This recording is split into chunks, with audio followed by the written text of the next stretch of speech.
It would eliminate funding for the Home Investments Partnership Program. It would eliminate community services block grants.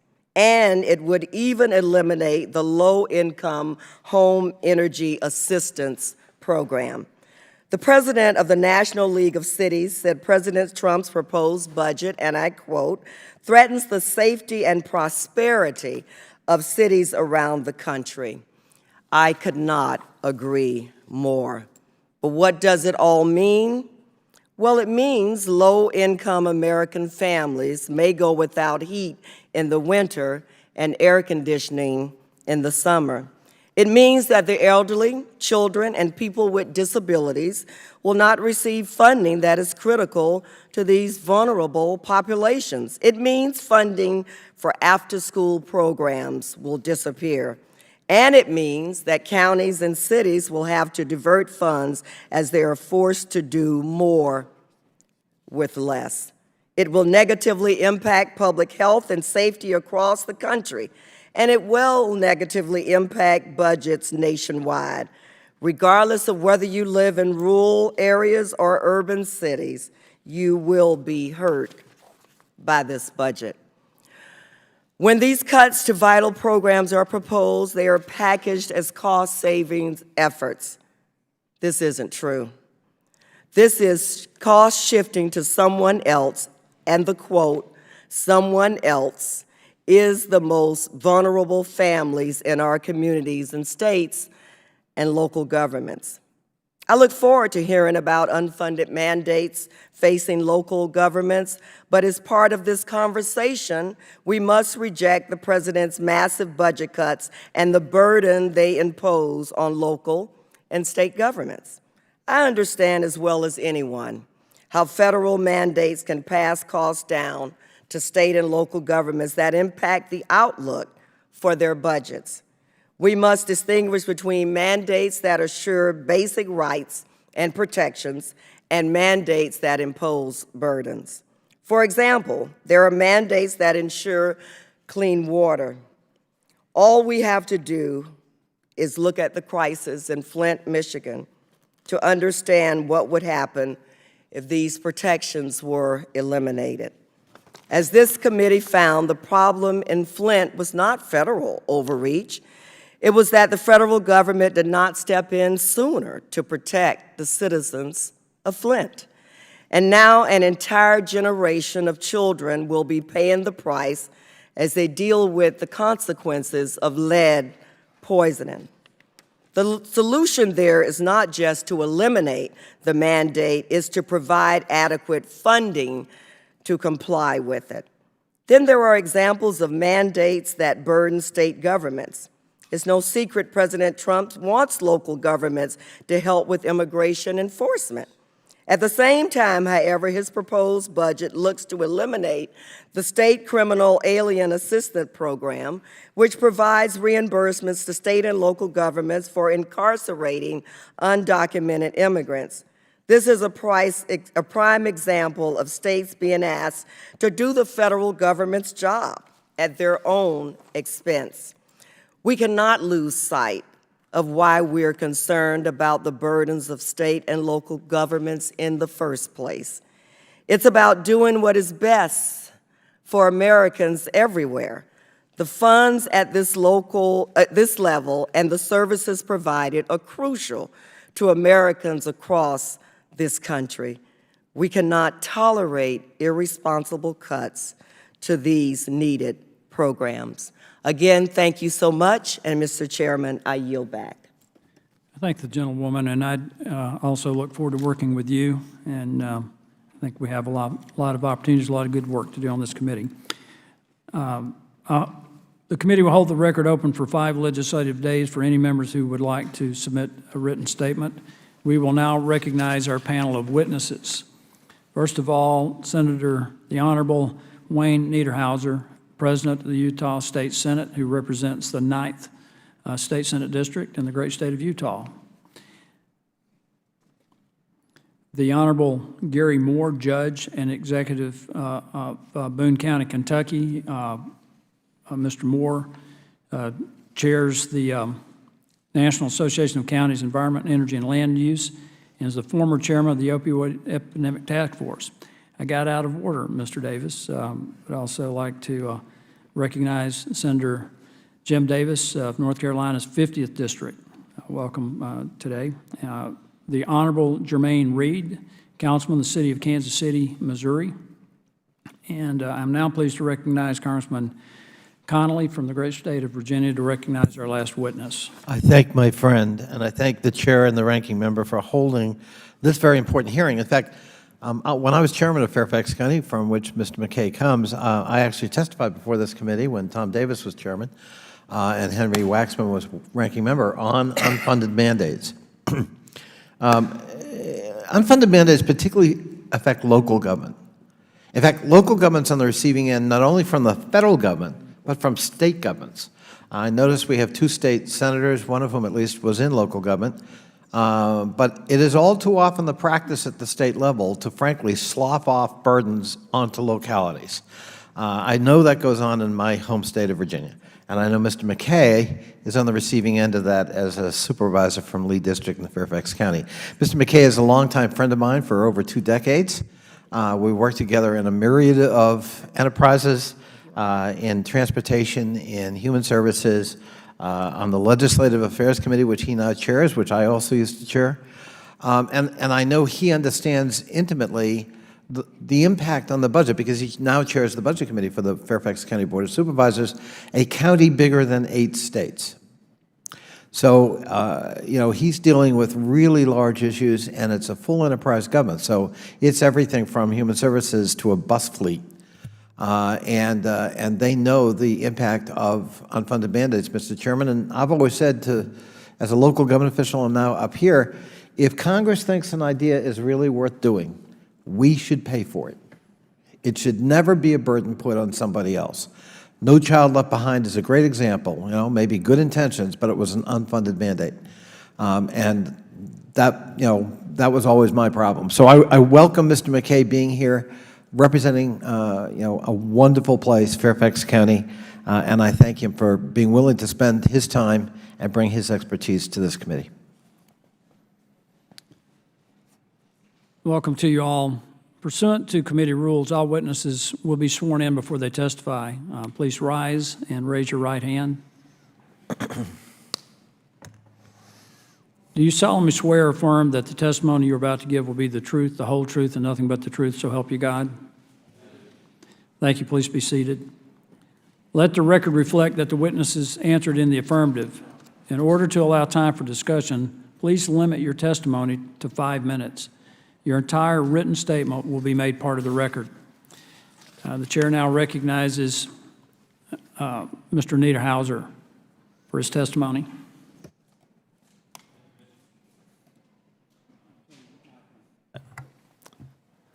Thank you, Chairman Palmer, Ranking Member Demings, and committee members. It's an opportunity to speak to you today. I am Wayne Niederhauser, Senate President, Utah. I represent Sandy, Utah, gateway to snowbird and Alta ski resorts. It was snowing when I left home yesterday morning. Oh my God. I also have the privilege of working closely with the Council of State Governments, CSG, and I'm here in that capacity today. On behalf of CSG and our leaders throughout the country, I want to thank you for convening this important hearing and for your leadership in exploring ways to improve relationships between the states and the federal government. Founded in 1933, the Council of State Governments is the nation's only organization serving all 3 branches of government. CSG is a region-based, nonprofit, nonpartisan organization that fosters exchange of ideas that helps states shape public policy. Our new administration, the Vice President and President, have both voiced their strong support for strengthening relationships with state and local governments. The administration has issued several executive actions. While these executive orders are important steps towards keeping faith with the established principles of federalism, CSG believes Congress should follow suit and consider legislative action to codify processes that ensure adequate state input. We applaud Congresswoman Virginia Foxx for introducing H.R. 50, the Unfunded Mandates Information and Transparency Act, which addresses UMRA's narrow coverage, exemptions, and loopholes. The committee understands the constitutional and foundational role the states play in our federal system as outlined in the 10th Amendment, which laid the foundation for states to develop innovative ideas and policies to fulfill the roles as laboratories of democracy. The Utah legislature in this last session passed a resolution outlining several dozen areas of state responsibility that have been assumed by the federal government. That resolution will be attached to my testimony. State-based innovation is being stifled by a growing web of federal policies and regulations which come in the form of unfunded mandates. Unfunded mandates limit state and local flexibility to address more pressing local problems like crime and education. States are often forced to find money to pay these bills. In addition, these mandates may come in a one-size-fits-all box that can shut down innovative efforts to address problems that involve unique local considerations. Among the most costly mandates are those involved in environmental compliance. The EPA and the Army Corps of Engineers' infamous rule to establish an expansive definition of the waters of the United States is a prime example, of which this committee is well aware. A smaller example is the groundwater rule that requires us to manage a new violation, including site inspections, which forces us to hire new employees that cost us $240,000 a year. The Perkins program from the Department of Education is my final illustration. Utah receives a grant of approximately $12 million to support state and administrative costs, professional development. In return for this $12 million, we are locked into a maintenance of effort agreement that now costs the state $241 million. It's not a complete loss of money. Some of those things we have done regardless, but the lack of flexibility comes at a cost.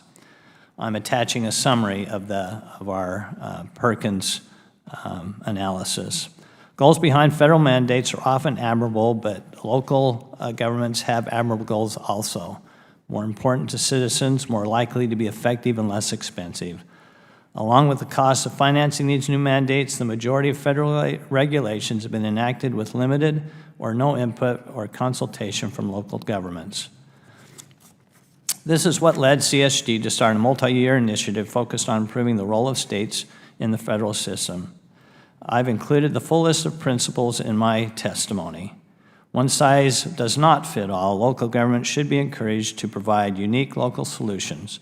Stronger coordination and communication will help reduce conflicts, which far too often end up in court and come with enormous economic and opportunity costs.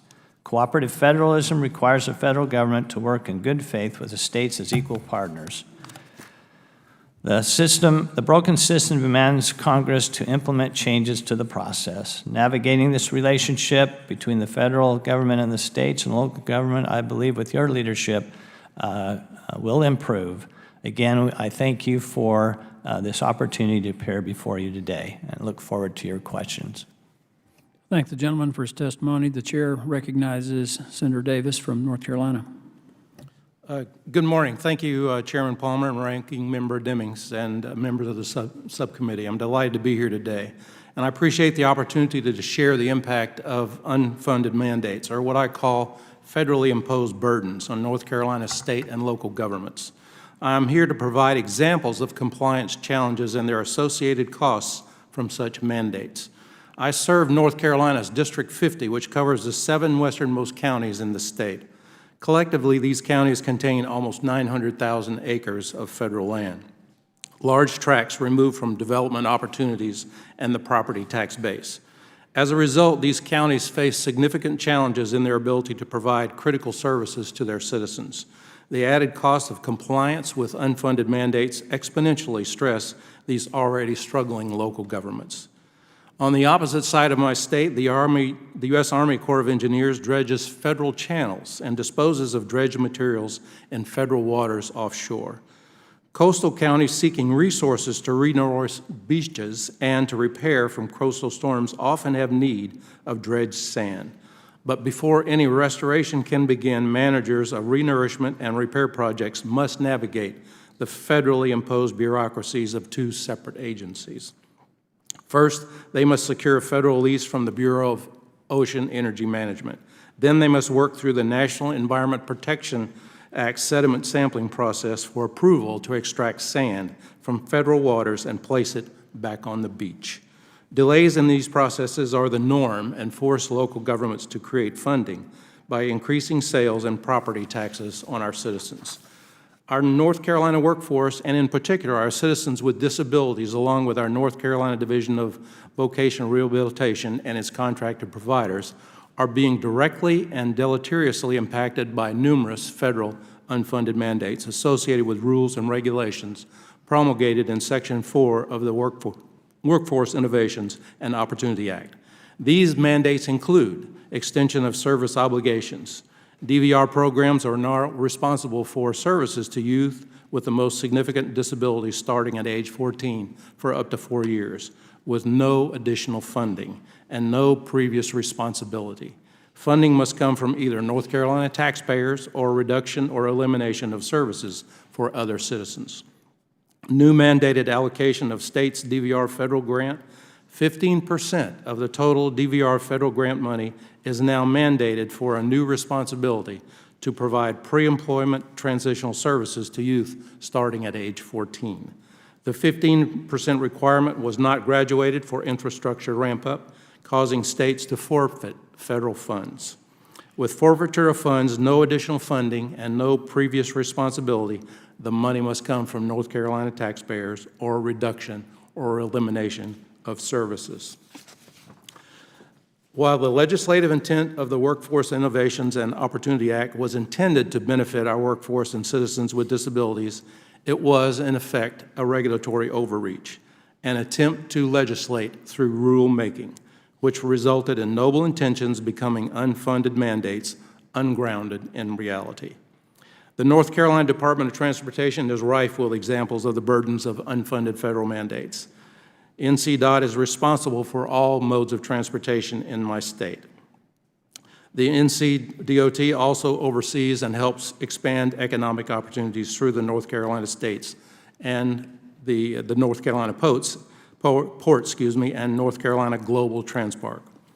Federally unfunded mandates impact states that support passenger train services delivered by providers other than Amtrak.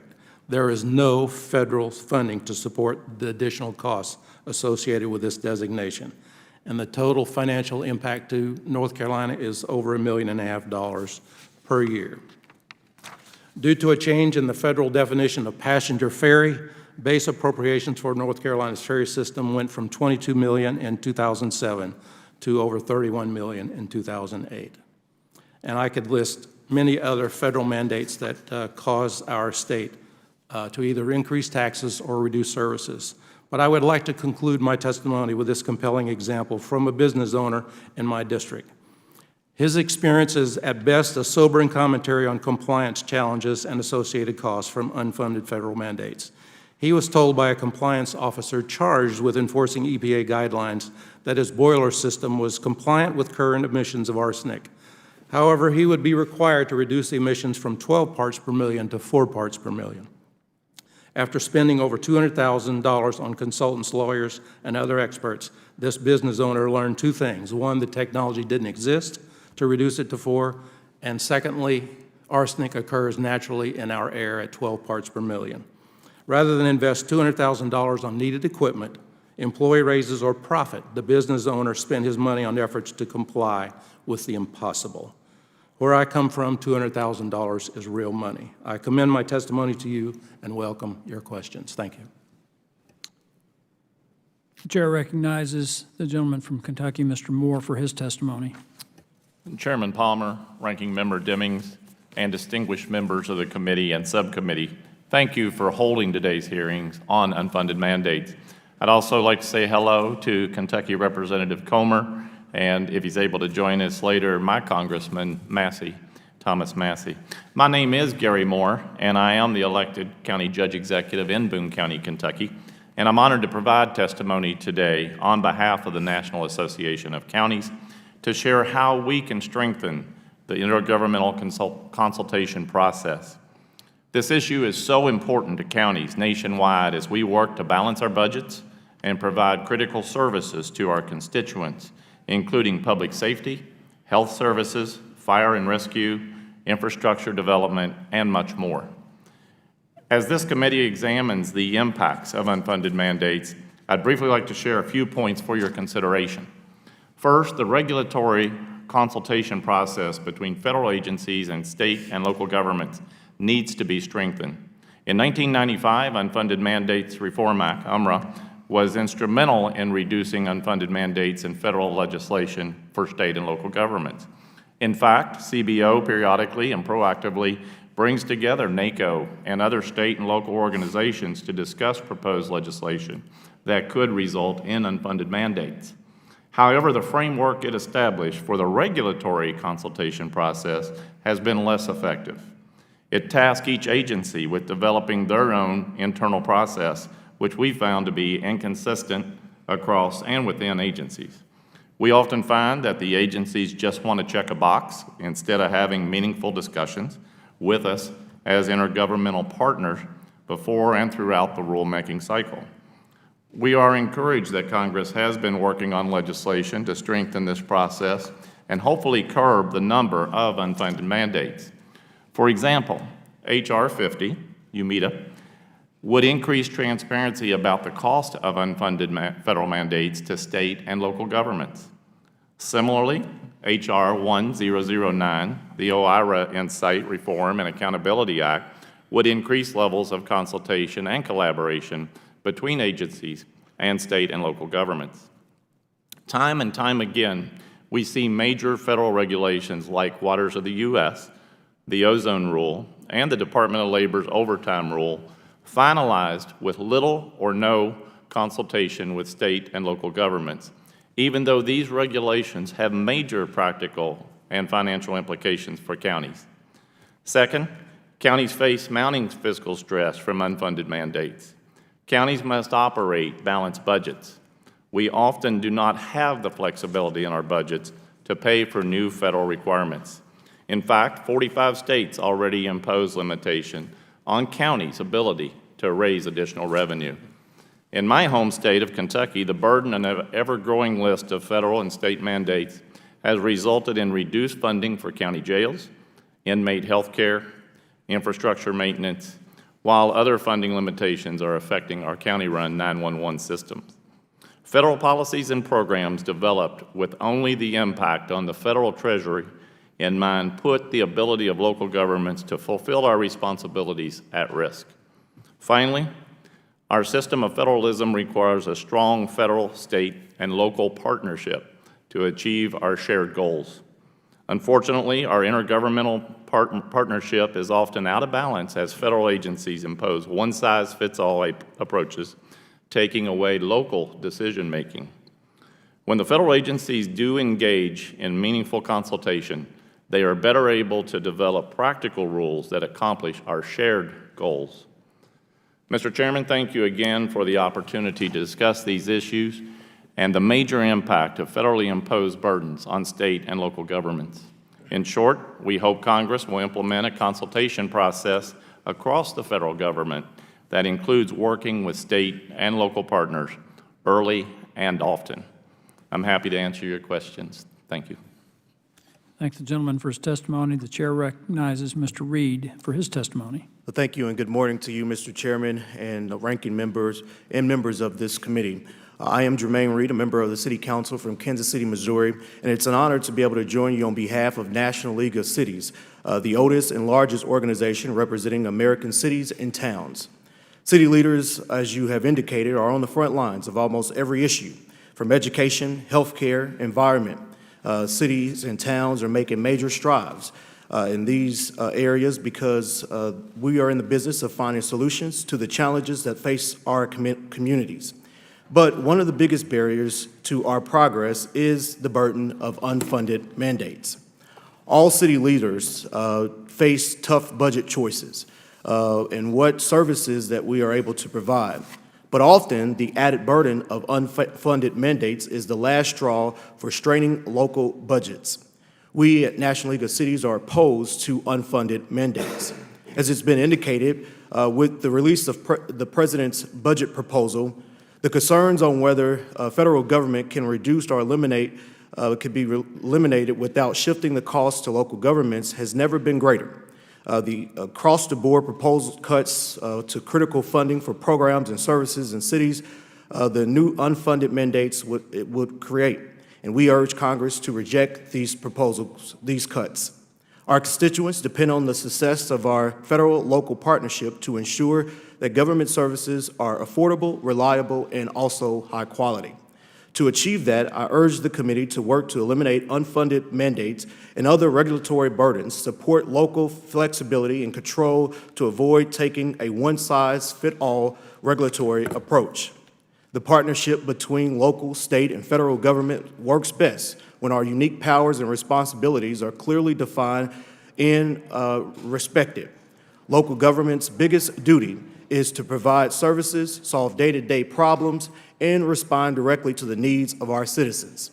As our research at National League of Cities shows, city budgets are still recovering from the Great Recession. The country's municipal workforce is still at 58,000 jobs below the peak in the mid-2000s. And we're still meeting the needs of our citizens, but there certainly is a very little to margin of error. In my hometown of Kansas City, we treat every budget approval process as an opportunity to re-examine with our constituents what their needs are to provide. When we're faced with unfunded mandates, my colleagues and I are forced to disregard the will of our voters and divert local tax dollars to meet the standard imposed by Congress.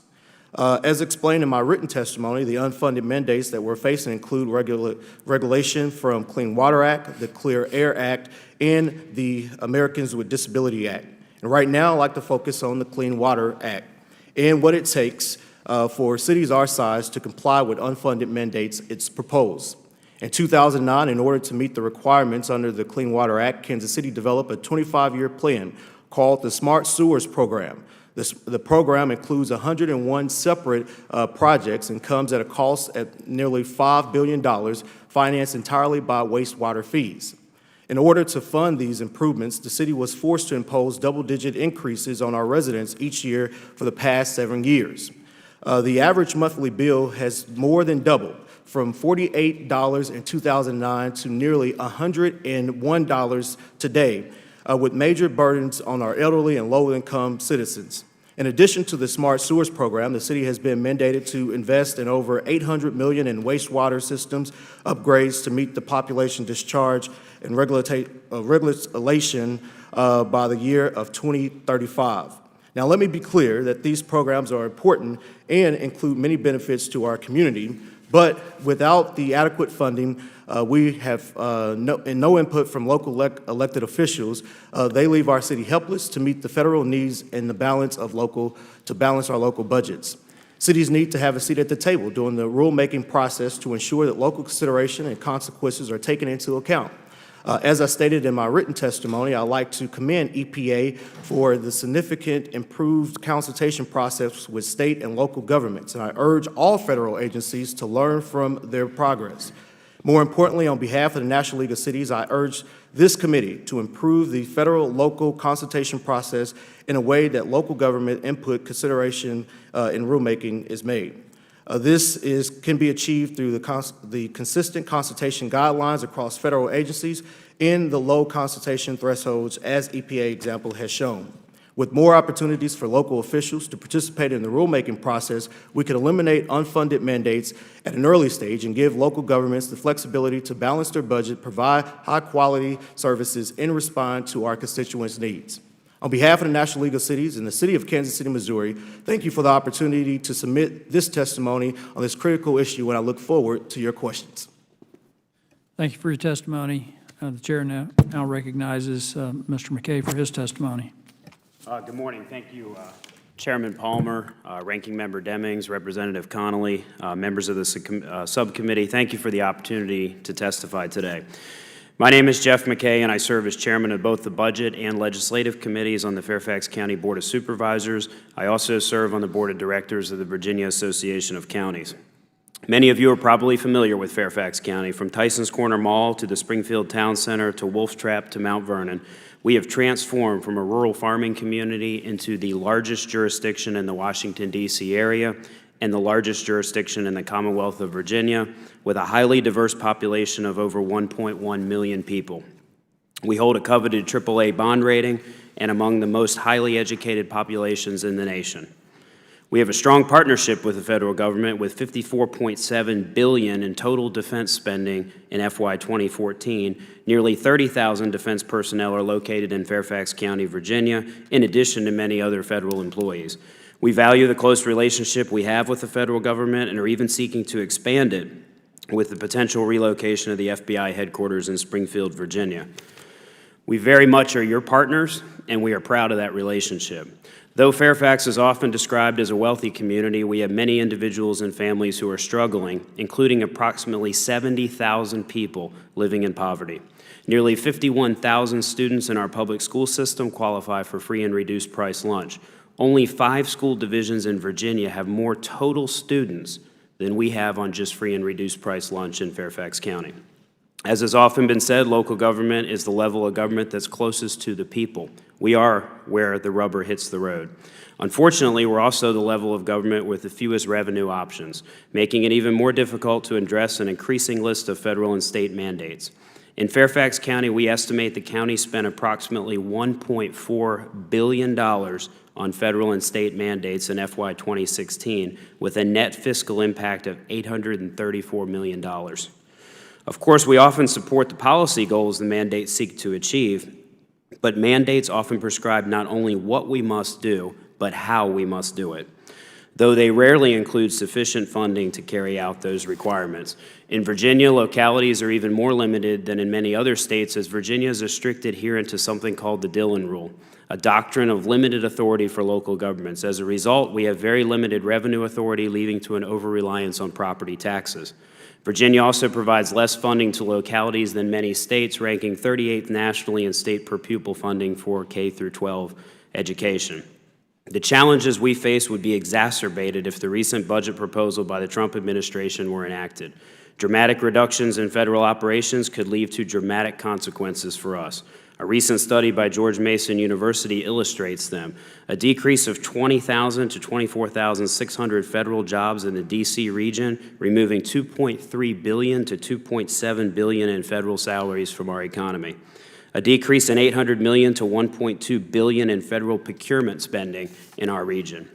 The Trump budget proposal also raises concerns about critical programs and services we provide with federal funding, eliminating the Community Development Block Grant and Home Program, funding restoration for the Chesapeake Bay, and funding for impact aid in our schools, which partially offsets the cost of federally connected children in our school system. That program is already significantly underfunded in Virginia.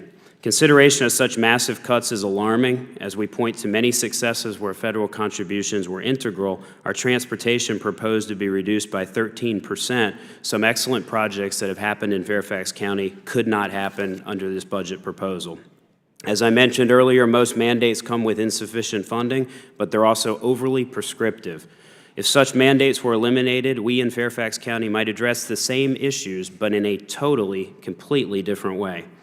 We would still need appropriate contributions from our federal and state partners. We also need to be empowered with the tools to diversify our revenues and strike the appropriate balance for our communities. Conversely, some requirements must be maintained. It is correctly the federal government's role to set priorities for overarching issues of national importance.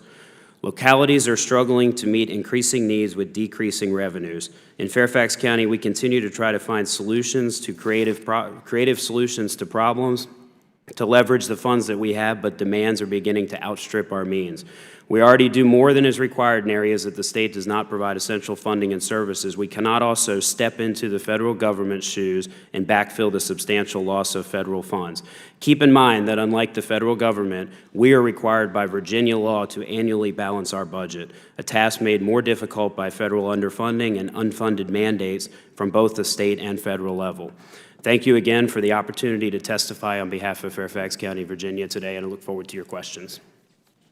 Thank the gentleman for his testimony. I will now recognize myself for 5 minutes for questions. Senator Nita Hauser, I think it's been consistent, and what we've heard is the lack of coordination between the federal government and state and local government in regard to these unfunded mandates. What kind of assurances do the states and local governments need that the federal government will seriously consider their input?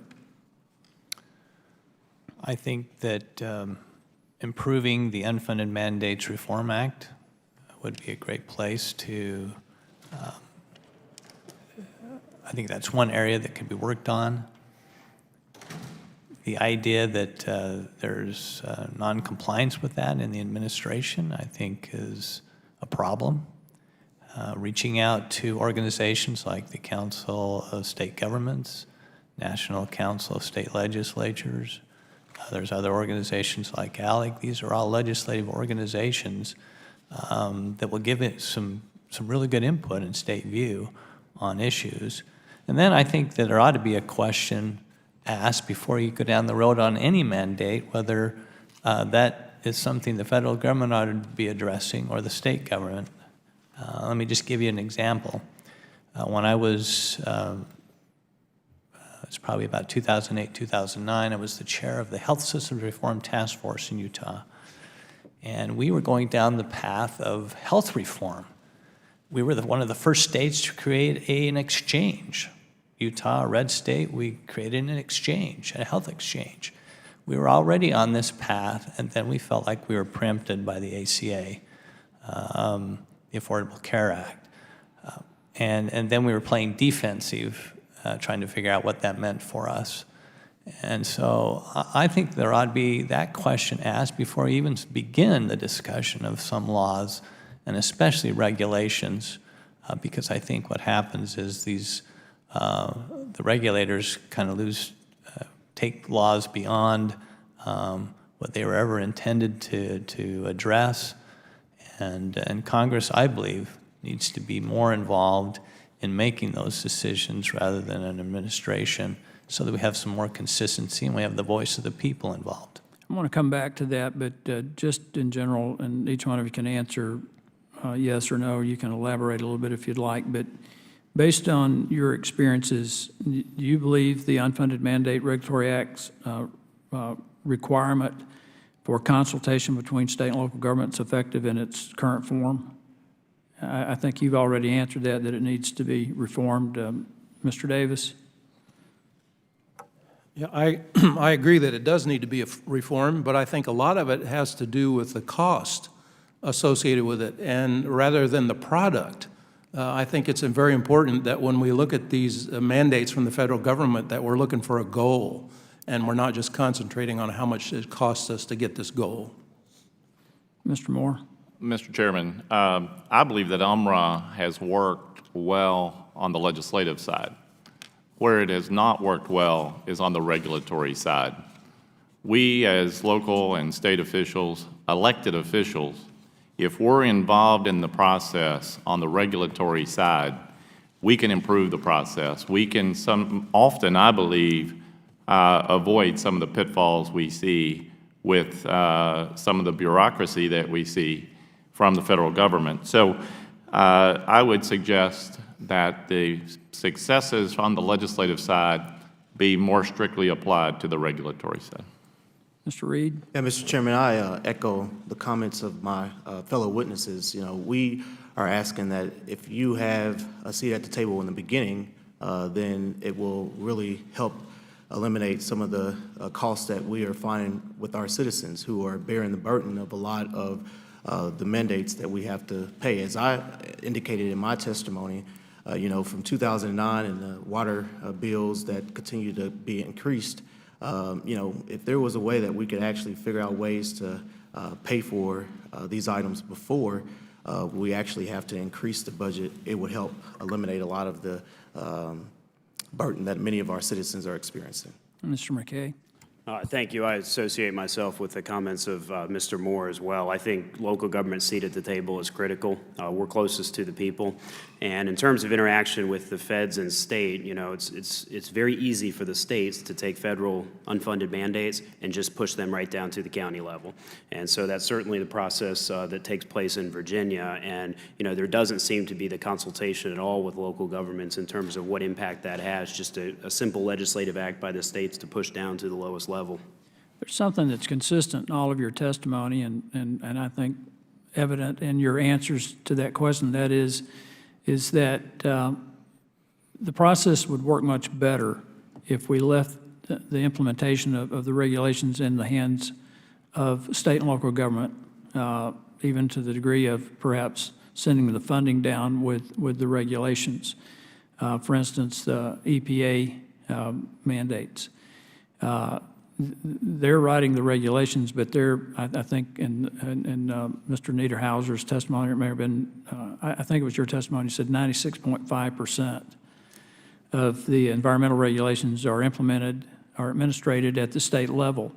So it seems to me it would make more sense not only to have this collaborative process where they're getting input from you, but if you're going to do if the mandates, the regulations need to be implemented, that they allow you the flexibility to implement them. Does that make more sense to you?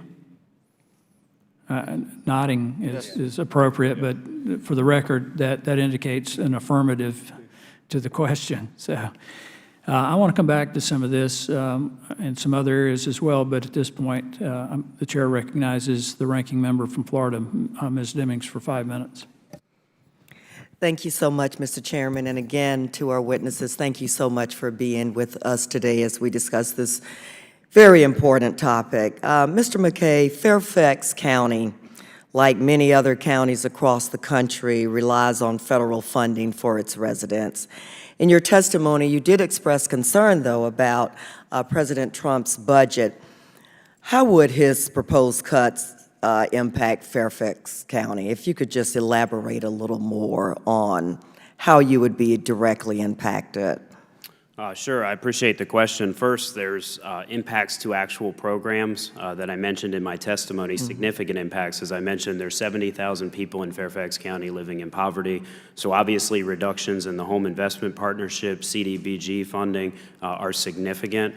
In terms of our school budget, the reductions in impact aid, which is already grossly underperforming what is actually needed to educate our students in Virginia, would be a huge hit for us, and funding for the restoration of the Chesapeake Bay is in jeopardy. I think, though, fundamental to your question, what concerns us the most is what's happening with our federal workforce.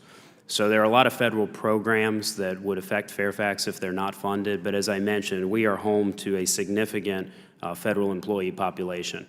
And some of the things that are happening under the Trump administration with regard to federal employee freezes and things of that nature have a significant economic effect on the residents of Fairfax County, Virginia. And so we are one of the jurisdictions that has to watch this from multiple levels, not just the cuts to programmatic things and things that our residents rely on, but also cuts to the federal workforce and the economic impacts of those.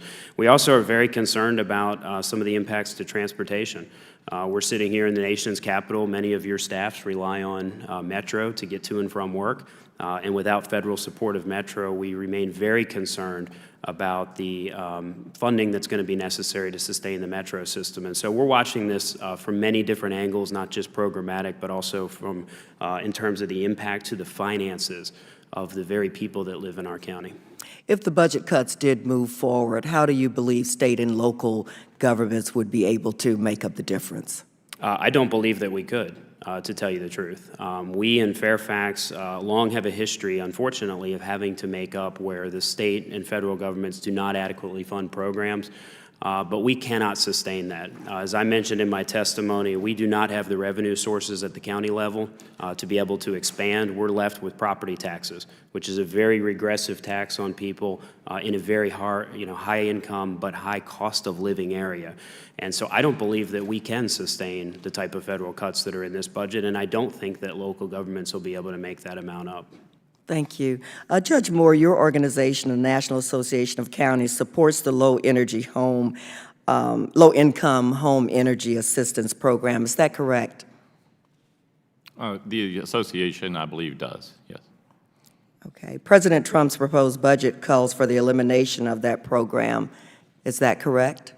I am not familiar with that component. Okay, so you believe the association does, but you do not have any direct knowledge that the association that you are a part of supports that program? The association supports the program. I'm not familiar with the budget cut. Okay. What I'm here to talk about really is the unfunded mandate process, and what I'm here to talk about, yes, okay. since we're talking about unfunded mandates, the proposed budget cuts by the Trump administration also is taking money away from local and state and county governments. Are you familiar with the low-income home energy assistance program? I am. Okay, so let's say that that program was eliminated. Your association, I believe you said your particular county has seen tremendous growth, is that correct? Tripled over the last 30 years. How do you feel a cut to that program will directly impact members that you represent as a part of the association? If I answer this as my county and the people that I am elected to represent, I believe that in that particular case, we would be called upon as local government to either find a way to fund the program or the program would go away. What we do object to is a mandate that says we have to continue the program without funding. What would be some alternatives for you to find a way to fund that particular program? As my colleagues have testified today, local governments are very limited in how we can raise revenue. So it would be very difficult. Thank you. I'm out of time. Thank you, Mr. Chairman. Chair now recognizes the gentleman from Kentucky, Mr. Comer, for 5 minutes. Thank you, Mr. Chairman, and I want to recognize Judge Moore, and it's good to see you here, Judge, and he represents and has been the leader in Boone County for a long time, and there are 120 counties in Kentucky, and Boone County consistently is one of the fastest growing counties in the state, and you've done a great job there overseeing tremendous growth, and Boone County, as I've said many times, is a real economic development success story in Kentucky. Judge Moore, you discussed in your testimony the importance of early consultation with local governments in the federal rulemaking process, and note that, in fact, the EPA outright refused to consult counties prior to the proposed Waters of the U.S. rule publication, despite repeated requests to do so. My first question, did the EPA and Army Corps provide a reason as to why they did not consult with counties on this rule? No, they did not give us any reasons. Would this rule have imposed a significant cost on counties and local stakeholders? Absolutely. We have probably the best example of that is that we also are under consent decree, as some others have testified, with combined sewer overflows, sanitary sewer overflows, and we are continuing to raise our sanitary sewer and stormwater fees substantially to be able to meet those requirements. We are nearing the affordability threshold of the amount of increase that we can put upon our ratepayers. So if we were at the table consulting with the Corps and with federal agencies during this process, we would have some potential solutions on how to deal with that in a more efficient way. You mentioned the new administration has started a state and local consultation process on this rule. Have you been able to provide feedback to the EPA and Corps through this process? I did meet with our State Secretary of the Environment and Energy Cabinet, who has a regular dialogue with the federal agencies, and we have talked about some potential solutions. One example would be that we have a payment in lieu program when we're developing new property if we impact a wetland or a stream. Those funds are not used efficiently, and environmentalists as well as others would agree that there's a better use for those funds, to use those to help eliminate combined sewer overflows and sanitary sewer overflows rather than the projects that are being done now. We're hopeful that our State Secretary of Environment, working with the federal agencies, will be able to help us in that situation. Right. Have the agencies indicated what they intend to do with the feedback that they're supposed to be getting? Not that I'm aware of. Right. Next question, Judge Moore. You also shared that the Department of Labor did not adequately consult with state and local governments to assess the impact of its recent overtime rule. Did the agency provide any justification for its failure to cooperatively consult with counties on this rulemaking? No, not that I'm aware of. Do you believe it's a good use of your time as an official of local government to have to make repeated requests for meaningful consultation every time the federal government decides to act? I have a lot of other things I would prefer to do, and it would be refreshing to see elected officials involved in that process rather than non-elected. Right. Well, hopefully help is on the way. I believe this new administration has a more common sense approach to doing business, and hopefully we can address the unfunded mandate issue that you're always faced with in federal government. And I know that there are a lot of issues that each of you that have testified have, and hopefully we can work together to try to bring some relief for the great jobs you're doing in each of your states. Thank you. I yield back. Chair now recognizes the gentleman from Virginia, Mr. Connolly. I thank the chair, and I thank your courtesy. God, just for another point of view, I don't know that, at least where I come from, we think help is on the way coming from this new administration. Maybe that's a welcome message in Kentucky. It's not a welcome message in Virginia, because we are looking at the Trump budget, as Ms. Demings pointed out, and it looks to me like it's a roadmap for a whole bunch of additional unfunded mandates. So, for example, Mr. McKay, if we completely defund the Chesapeake Bay Commission, do the requirements to clean up the bay go away? They do not. And isn't it true that already the overwhelming financial burden on the cleanup is on the local and state governments? It is. Yeah. So the little piece the feds provide financially is that commission. So if it goes away, we lose that guidance, we lose that assistance, but the burden remains on all of the states in the Chesapeake Bay estuary. Is that correct? Absolutely correct. And that's a pretty expensive mandate to try to clean up Chesapeake Bay. And of course, we face the same thing in the Great Lakes and in Puget Sound. Their respective commissions also zeroed out in this budget. That apparently is help is on the way. I don't know what help that would be in that regard, but CDBG, Community Development Block Grants, to local governments, Mr. Reed, are they helpful at all, CDBG? Yeah, they're extremely helpful, and I will tell you that a number of our community organizations depend on them. If you're thinking about Meals on Wheels, or if you're thinking about senior citizen homes or what have you, they are dependent on CDBG, and we have seen significant decreases in CDBG in the past several years, and it is one of those federal funds that many of those organizations who continue to come to us every year as we're looking for appropriations for that, asking for more, and they're doing more with less. Mm-hmm.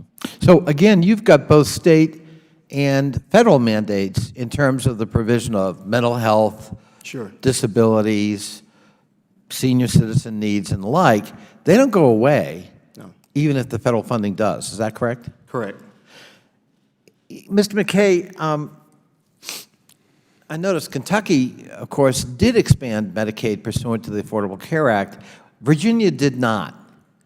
And so, you know, we've got sort of a health care mandate offering funding, but the state chose not to accept the funding. So it's, in some ways, it's the state of Virginia choosing politically to undertake an unfunded mandate, isn't it? That is correct, and Fairfax County has strongly supported the expansion of Medicaid for the very fundamental financial reasons that you mentioned. It would be a significant influx of funding to the Commonwealth of Virginia to provide health care for people who need it, but also to relieve the burdens that local governments face to provide some of that same health care without any reimbursement today. Transportation. So the federal government, as you pointed out, has a big stake in the future of Metro, since a third of the federal workforce uses Metro to get to work every day, and about, I guess, 40% of the total ridership every day is federal employees. And if Metro shuts down, so does the federal government. There are 4 members to the compact 3 of which provide operating subsidies. Is that correct? That is correct. So the 4th one, who is that does not provide any operating subsidy? The federal government. And does the federal government nonetheless provide oversight and mandates to Metro in terms of how it operates, safety, things like that? They do all of the above, and they even have seats on the Metro Board of Directors. And in fact, recently, this administration, Help on the Way administration, actually withheld Department of Transportation funding for lots of other unrelated transit projects throughout the Commonwealth of Virginia because of an unrelated issue having to do with Metro and the oversight, safety oversight trilateral commission. Is that correct? That is correct. That's interesting. So at the end of the day, one final thing. A lot of us talk loosely up here about state and local like they're the same. And of course, we know they're quite different. And a lot of us talk loosely, especially those of us who have no experience in local government, about let's just block grant everything, send it to the state, and their tender mercies will see to it that localities do well. What's the problem with that thinking from your perspective vis-a-vis Richmond? Yeah, there's significant problems with that, some of which I mentioned in my testimony. As a Dillon Rule state, the hands of the counties are tied in terms of how they can generate revenue to pay for some of these things. Richmond has a very different political philosophy than Northern Virginia in terms of our federal partners and how these programs trickle down at the local level. Richmond is very good at just transferring the authority and the requirement to do certain things to local governments, but not sending the funding attached to it. More importantly, these things are very prescriptive, and so in many cases, they're laudable goals. There's things we would certainly do at the county level, and we would do them a whole different way than the prescriptive way, the way we're told how to do these things. Is particularly concerning. But our relationship with the state in Virginia is unique as a Dillon Rule state. Our hands are tied in terms of raising additional revenue, and the state politically and philosophically disagrees with us in many cases, and the one you gave with Medicaid expansion is probably the most egregious one. We are losing as a county millions of dollars in federal support because of the state's inability to support the expansion of Medicaid. So they essentially have our counties in financial shackles. Thank you. And Mr. Chairman, thank you for your courtesy. Thank the gentleman. It's interesting the direction that the hearing has gone. We've gone into federalism, we've gone into the budget, and now we've gotten into state constitutions and home rule and the Dillon Rule. It's certainly an interesting conversation. The Chair will now recognize the Vice Chairman of the subcommittee, Mr. Grothman of Wisconsin, for 5 minutes. Thank you. We anticipate a big infusion in infrastructure later this year, and I assume a lot of that will be sent to the states and local units of government. It's been my experience that frequently highways or other infrastructure projects become much more expensive once federal money is involved. I'm not going to ask you to deal with Davis-Bacon because we've all heard about Davis-Bacon, but could any of you comment on perhaps anecdotal evidence or other examples in which you feel you've had to spend more for roads or other projects once federal money is involved? Mr. Vice Chair, I could address a portion of that. In Kentucky, recently, prevailing wage was repealed. I know that the federal level has not. And just don't deal with Davis-Bacon. Okay, other I won't deal with that. Yeah. Where we could see improvement is in the NEPA process. Time is money, and in a growing community like ours, getting a project to completion is very important. We have to wait usually a season in the fall for the leaves to leave the trees so that we can do an assessment for the Indiana bat, for instance. That delays us a full season in many cases. I do believe there are items within the NEPA process where if local governments were involved with the regulatory process, as we're speaking today, through UMRA and other acts, it would improve the process. It could bring projects to completion sooner and less costly. Okay. Any of the others have a comment on that? Mr. Reed? Yeah, thank you. I will mention, as I indicated in my written testimony to the committee, is that recently in Kansas City, Missouri, we had a $800 million general obligation bond which we put forward to our voters. That will deal with 3 items. 1 would be transportation, 2 being flood control, and 3 being the ADA and also public facilities. The reason why we had that is because of the very question that you are asking in terms of how can we backfill many of the items that we have to get done, and so we asked our voters to be able to help us with that, to help fill those backfalls that we have. And it was passed overwhelmingly, but I can tell you it's something that will be a real burden to many of our citizens over a period of 20 years as we have it. Thank you. Another question I have for you, and I don't need to call this a mandate, but I can think of examples in Wisconsin where maintenance of effort resulted in people doing things they wouldn't do at all otherwise, or were stuck. I'll let you go with that, though. Any of the 4 of you have any comments on maintenance of effort in which you maybe feel you're forced to do things you wouldn't do otherwise, or think is outright a complete waste of money? I mentioned the Perkins program, the Perkins grant with education, and I think that's a perfect example. $12 million mandating $241 million of state funding. Yeah, while we would do some of that already, the flexibility and the efficiencies of crafting those things on our own, we're there on the ground, we're where the rubber meets the road, maybe not quite as much as the local governments, but I know that we can get the outcomes, because I think that's what we're missing here, is focusing on what the outcomes are. And let's not have regulation that's making us do something that is not getting the outcomes.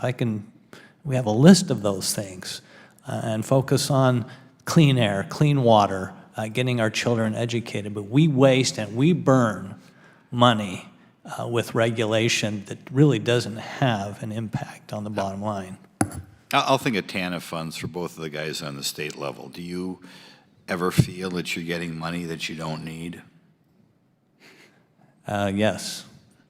We have unspent TANF money in Utah. Right, so you're in a position, maybe you can give us an example, in which you maybe have to make up something to do just to sop up the federal money? I think that happens, no question. Give me an example of what you do in Utah when you have a bunch of money sitting around that you really don't want to use, but the federal government says you got to use it? I think that's obvious. You start to create programs and spend it where it's really not necessary. Yeah, you just give, I don't want to embarrass any programs, but did you find the same thing in North Carolina, Mr. Davis? Yes, sir, we do. And this session, I'm a new chair of Transportation Policy and Appropriations. And 2 weeks ago, I spent my spring vacation visiting the Outer Banks and looking at the issues that they have to deal with out there. And I haven't seen any money in transportation that we couldn't use yet, but I sure have seen a lot of unfunded mandates, and particularly what we're working with is environmental assessments when we have a transportation project to deal with these environmental regulations that delay the completion of these projects and add exponentially to the cost. Okay, can I just do one comment for Mr. Niederhauser?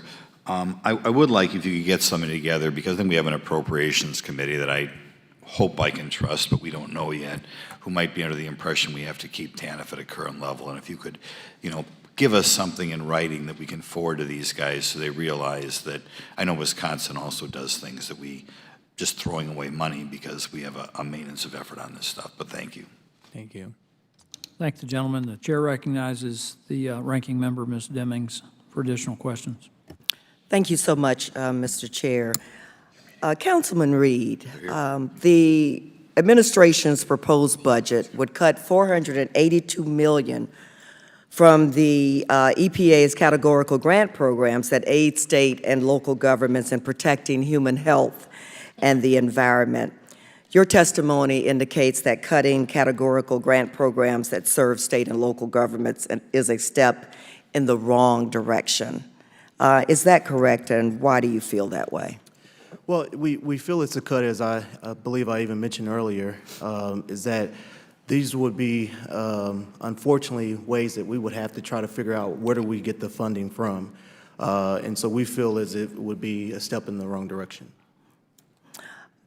According to the National League of Cities, another quote is, measures require cities to use local law enforcement resources to enforce federal immigration laws or unfunded mandates that impose additional disproportionate responsibilities on local law enforcement, increase financial liability on local governments, and ultimately move us further from our fundamental principles of federalism, which Mr.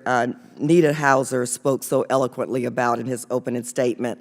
Mr. McKay, do you share the concerns of the National League of Cities that measures requiring local law enforcement to enforce federal immigration laws are unfunded mandates? I do. I think they're the mother of all unfunded mandates. Not only would they cost us money, but they would permanently damage the relationship that law enforcement in Fairfax County has with our community and further endanger our citizens. Bottom line is our police prevent crime and solve crimes. And without a robust conversation with a community that feels comfortable talking to law enforcement, we think it would have a significant impact on our ability to solve crimes, protect victims, and seek proper prosecution. We do cooperate with ICE when we have an opportunity to, but asking local governments to take on a massive federal responsibility such as immigration enforcement, we think is damaging as not only as a mandate, but also damaging to the fabric of our community. At the same time, the administration's budget proposal cuts the state criminal alien assistance program, a grant program to reimburse state and local governments for incarcerating undocumented immigrants, which would appear that counties would then, or local governments would then incur millions of dollars in unreimbursed expenses each year in housing undocumented individuals that violate state and local laws. Do you believe that cutting programs such as this leaves local government then holding the bag? It absolutely would leave us holding the bag. Thank you so much, Mr. Chair. I yield back. Thank you. I have a few additional questions. Senator Niederhauser, you mentioned in testimony that state-based innovation is being stifled because of federal mandates. I've been involved in this area for a number of years, going all the way back to the passage of the Unfunded Mandates Relief Act. The thing that I've seen is that, particularly with the EPA and other federal agencies, they've gotten outside of what the original intent was. Originally, it was designed to operate within a framework of what we called cooperative federalism, where let's just use the EPA as an example. They would write the regulations. Congress would pass a law, the EPA would write the regulations, but it'd be up to the states. They were given broad latitude and flexibility to implement the regulations as long as they met the objectives. In your experience in the state of Utah, is that intent still being complied with?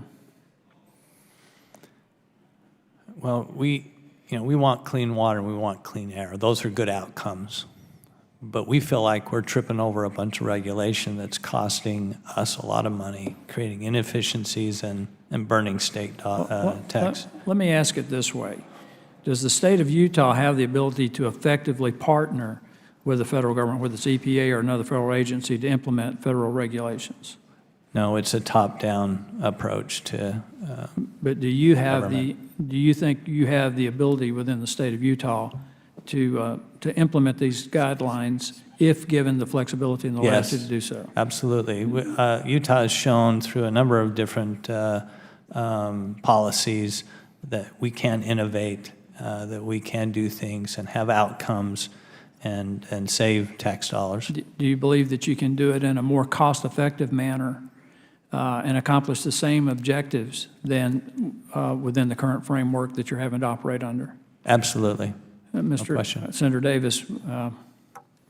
Yes, thank you, Mr. Chairman. I would love to speak to this issue. I think that the presumption that all wisdom and knowledge emanates from our nation's capital or our state's capital is an erroneous one.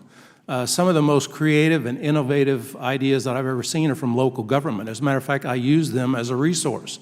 Unfortunately, many of them tell me that nobody from the state has ever asked me how to accomplish this.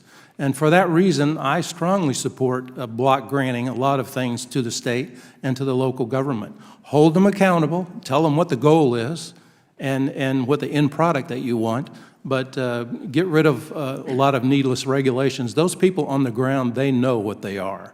I'd like And to point out, just release them. to your point, I'd like to point out that if you look at the data, and it's government data, the improvements in air quality and water quality and land use, that sort of thing, most of the, and obviously it was low-hanging fruit, but most of the improvements, the biggest improvements occurred when we operated under the concept of cooperative federalism. Judge Moore, does Boone County have the ability to carry out these mandates without it being a top-down, inflexible approach? No, we need to be at the table during the process Is early. that, no, though, is that you don't think you can, or do you agree that you could carry this out if you're a partner in this? If we're a partner and we have a voice in the process, many times I think we can. There may be some situations we cannot. An example with the Clean Water Act and with the payment in lieu fees for impacts to streams and wetlands. I mentioned we have combined sewer overflows and sanitary sewer overflows. We're not allowed to use these mitigation fees to clean up our streams in the same watershed. Instead, those revenues are pulled to another watershed, usually in another county, and we never see the revenue again. We do agree with the environmentalists in our area. A better use of those funds would be to use them in the same watershed to eliminate SSOs and CSOs. That would be a perfect example of not spending more money at the federal level, but receiving a better outcome if we're part of the process. Mr. Reed, and I realize that there are certain programs, particularly at the local level, that would be outside your expertise, but you mentioned health care and the burdens of Medicaid that are being imposed on you. If given the ability to have more flexibility in the administration of these programs, do you think you could do that effectively and efficiently? Well, I didn't in my testimony mention, I believe it was one of my other partners here on the dais who mentioned the health care, but I think I share, of course, the same example is that if we have to carry these out, we, of course, as a community will, but the relief that we need is, of course, having an opportunity to address these items in the beginning and having a seat at the table to talk about ways that we can actually pay for it is most important to us. Mr. McKay, you've been nodding your head. Yeah, I agree entirely with what's been said. The flexibility in so many of these things is important at the local level. One size does not fit all, and many times federal regulations don't recognize the local environments under which they're being applied.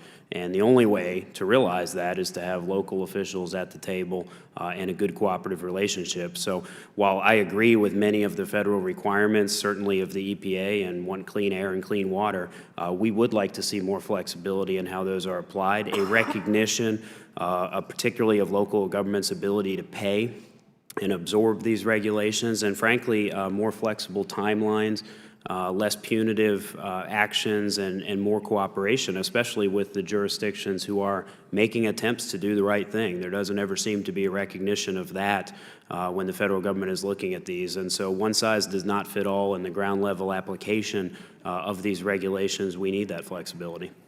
Well, I ask these questions in the spirit of, I believe it was another Virginian who had this observation that the government that governs best governs closest to the people. And I think you have more transparency, you have more accountability, but you also have the ability to innovate. One size does not fit all. That's particularly important, I think, in the area, for instance, of Medicaid. And given the states the flexibility to innovate, and I think it eliminates a lot of the problems we have with improper payments with Medicaid. We sent out $36.3 billion last year in improper payments on Medicaid.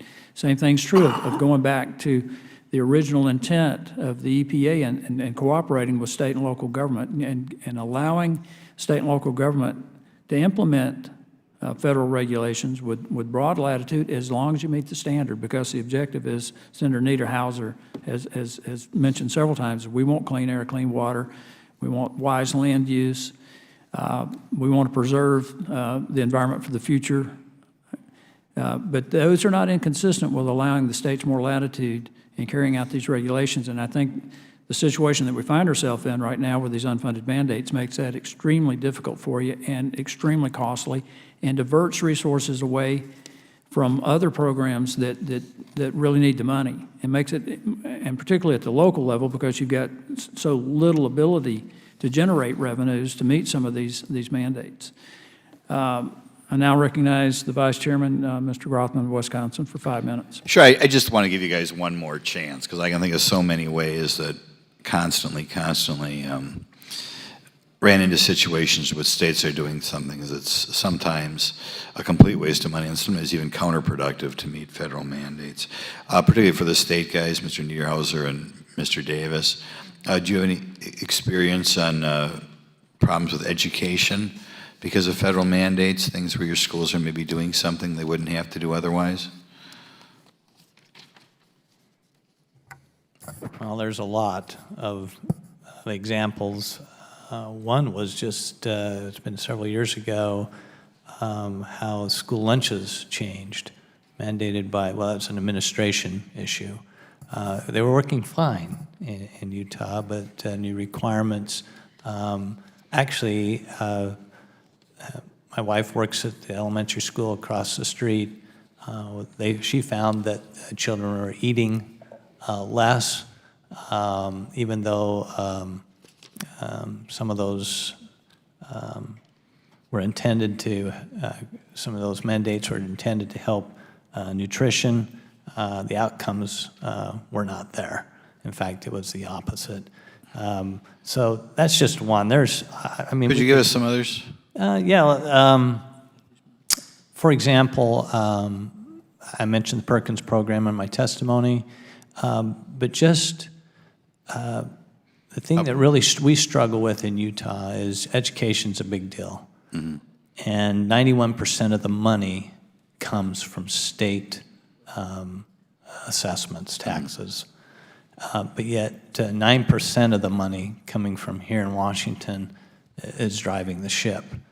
And the outcomes that could be, that we could accomplish without those regulatory burdens and the desire we have for every dollar, that those are all precious dollars, and so we don't want to give up any of them, and consequently we allow Washington to dictate a lot of what we do. Right. Oh, okay, Mr. Reed, it looks like you've had problems, and we've had problems too. Nobody argues with the idea that we should help people with disabilities, but sometimes when you hear about the federal mandates, they require things that you wonder who they're really helping other than maybe the construction companies. You had some problems with the Americans with Disabilities Act. You care on elaborating about that? Yeah, thank you. I appreciate the opportunity to elaborate a little further. You know, I think one of the things is the time constraints for our resource in directing how much work that has to be done and when it has to be done. We want to make sure that we're meeting the terms and the agreements as part of our settlement, but the longer time frame and also additional flexibility for priority of the projects also benefit our city and our citizens, allowing a more efficient plan of how we think the resources should be used. As I mentioned it earlier too about our general obligation bond in which we've passed, I mean, we want to make sure that we're compliant. We want to make sure that we're providing places where many of our citizens are able to get in and out of facilities and have the access that they need and deserve. But we also need to do it within a good time frame that allows for us to do it and in a way that the resources are actually there. Yeah, and do you ever find you're being asked to do things that cost more money that you look at and you wonder who are you even benefiting? Yeah, sure. I mean, right, just horribly designed. Federal government ought not to be involved in this stuff, or should be much less involved. I'll put it that way. The Clean Air Act, I guess, is a problem for Kansas City, right? The ozone standard. Correct. Yes. And this is something that I take it the federal government may make it much more expensive to operate manufacturing facilities in Kansas City. Is that right? Yeah, it is. It's one of the things that I mentioned even in my testimony earlier and also in the written testimony, that it is a problem. I mean, it is the 70 parts per billion that we continue to see in our state, local government, and also our Mid-America Regional Council has been working to kind of find ways to forward, and, we've got to figure out how to fix it. You lived in Kansas City a long time? I'm born and raised. Wow. Do you have a big, you feel unhealthy living in Kansas City 30 years ago? Say that again for me. Did you feel unhealthy living in Kansas City 30 years ago? Well, I wouldn't recall 30 years ago. Okay. We have an ozone problem in the Wisconsin area. I felt quite healthy growing up, and now they've got a lot stricter things. But as we fight for jobs for our cities, I know there are people who, I don't know how they expect big cities to thrive without manufacturing jobs, but apparently people do. But you do feel that you're putting manufacturers in Kansas City at a competitive disadvantage with other areas around the country as well as other countries. Do you feel that way? Yeah, we do, and I mean, it's how do we provide that relief is what's most important as well. Well, I hope you let everybody in Kansas City know that it's the federal government who is making it more difficult to get these manufacturing jobs, and we'll see what we can do about making that part of Mr. Trump's Drain the Swamp initiative. Thank you very much.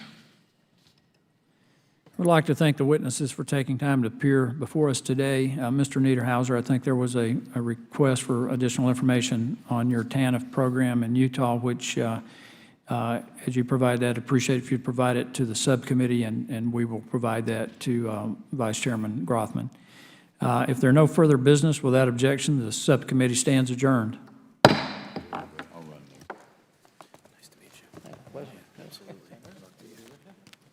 Very interesting. Yeah, extremely. Yeah.